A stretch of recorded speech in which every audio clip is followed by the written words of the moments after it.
Je m'appelle Vassentie Audemars. Ça fait 1 an et demi à peu près que je suis postdoctorante à l'Institut de biologie intégrative de la cellule. Après le lycée, je voulais être médecin et du coup j'ai fait une première année pour le concours de médecine. Mais la matière qui me plaisait le plus, c'était la physique. Donc je me suis réorientée en physique. Je suis allée directement en 2e année de physique. Et donc après, j'ai fait une licence de physique normale, un master de physique. Et ensuite, j'ai fait une thèse à l'interface entre la biologie et la physique sur la microcirculation sanguine. Donc j'ai eu mon doctorat en physique pour les sciences du vivant. Et ensuite, j'ai atterri à l'Institut de biologie intégrative de la cellule, donc pour mon postdoc, en biologie végétale. Finalement, je suis arrivée dans le domaine de la biologie végétale un peu par hasard, parce que j'avais quelques mois au chômage et parce que j'avais d'autres projets après. Donc j'ai postulé dans ce laboratoire juste pour découvrir ce que c'est la biologie végétale parce que ça m'a toujours intéressée. Et finalement j'y suis restée 1 an et demi et je vais y rester encore 1 an.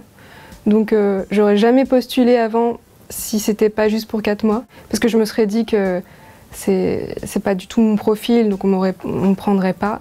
Et ça a marché et maintenant je pense que je vais rester dans ce domaine pour longtemps encore. Je travaille sur l'absorption et le transport des ions dans les racines des plantes. Et donc comment je fais ça? Alors j'utilise la microfluidique combinée à la microscopie à fluorescence. Et donc je fais pousser des petites plantes dans des canaux microfluidiques. Donc ça permet de les maintenir sur le microscope pendant très longtemps et bien stabilisées. Et en fait, on va apporter différents milieux et observer ce qui se passe à l'échelle moléculaire, donc à fort grossissement, pour voir des flux d'ions. En fait, mieux comprendre l'absorption, le stockage, la remobilisation de tous ces nutriments permet à long terme de, pourquoi pas, mieux optimiser l'utilisation des engrais et pourquoi pas réduire la quantité d'engrais qu'on va mettre dans nos sols. La deuxième partie de mon travail, c'est beaucoup plus fondamental pour le coup, parce que je m'intéresse à la mécanosensibilité des plantes. Donc comment une plante va sentir qu'on la touche, qu'on vient la toucher ou qu'elle va ressentir la force du vent par exemple. Donc on connaît bien les sensitives, là, on a l'habitude de les voir, les feuilles qui se replient quand on les touche.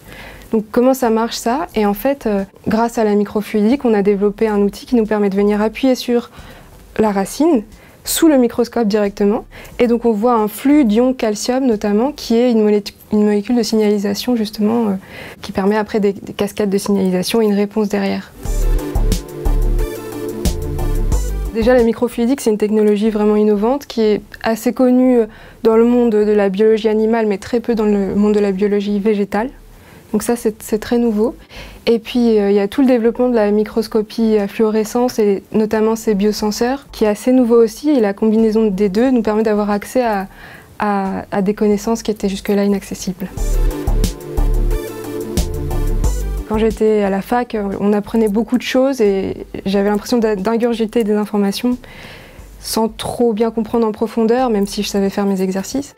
Et finalement, avec le temps, avec le recul, je me rends compte que tout ça m'a permis de structurer ma pensée et d'avoir un esprit critique, un esprit scientifique qui me sert dans ma vie en dehors de mon travail aussi.